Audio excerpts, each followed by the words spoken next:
When love refuses to arrive. If I could open my heart and show you its contents, I think you would be surprised. Because on the surface, everything looks so right. I should be in love with him. Anyone looking from the outside would say I have every reason to be. He is a good man. Not just good in the shallow sense, but good in the truest and deepest ways. He is kind, steady, compassionate. He listens when I speak. He notices the small things most people ignore, the way my mood changes, the things that make me laugh, the moments when I fall silent. He remembers details about me, not out of obligation, but out of genuine care. And more than that, our beliefs, our values, our ways of seeing the world, they align almost perfectly. Spiritually, we speak the same language. Morally, we stand on the same ground. Even our visions for life seem to match, as though we are two travelers heading toward the same horizon. He offers stability, safety, and care. He is patient with my flaws, generous with his time, and willing to provide not just materially but emotionally, spiritually, and intellectually.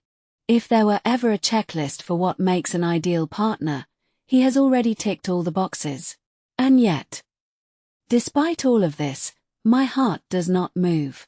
I don't understand it. I've spent countless nights searching for answers, replaying moments in my mind, asking myself why. Why, when everything else is aligned, when every logical reason points toward him, can't I fall in love? Why is it that my soul feels quiet when it should be alive with joy? It almost feels cruel. Because he has done nothing wrong. In fact, he has done everything right. And still, there is no fire, no undeniable warmth. No spark that tells me, this is love. I tried, I truly did. I told myself that maybe love doesn't always strike like lightning. Maybe it grows slowly, like a plant, if you water it with enough patience. So I waited. I showed up. I gave space for affection to bloom. But weeks became months, and though my respect for him deepened, though my admiration grew, the kind of love that binds two souls together never arrived. I look at him, and I see a man I could honor. A man I could respect for a lifetime. But when I imagine calling it love, there is a hollowness that I cannot escape.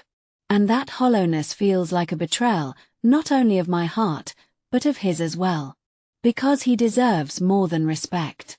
He deserves more than gratitude. He deserves a woman whose heart leaps when he enters the room, whose spirit aches with joy to be near him, whose love flows naturally, not out of obligation but out of truth. And that is what torments me. I cannot give him that.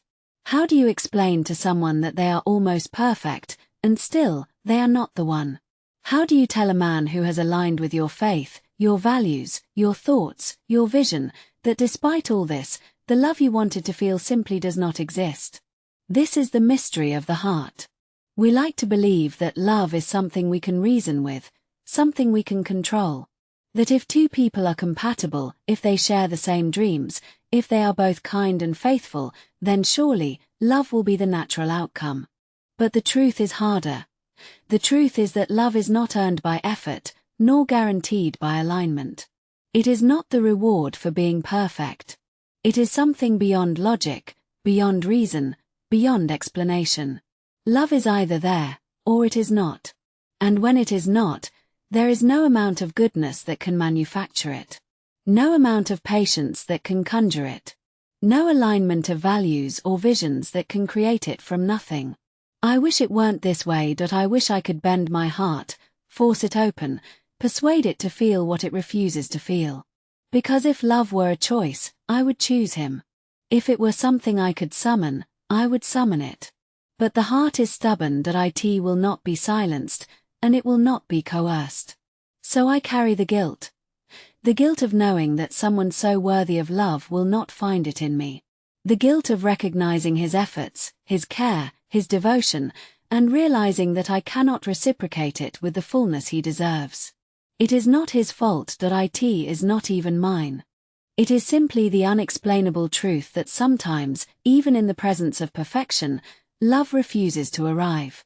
And maybe that is the most painful lesson of all, that love does not bend to our desires, nor does it obey our plans. It arrives uninvited, or it does not come at all. And when it does not, we are left with the silence of the heart, a silence that cannot be filled by reason, or gratitude, or duty.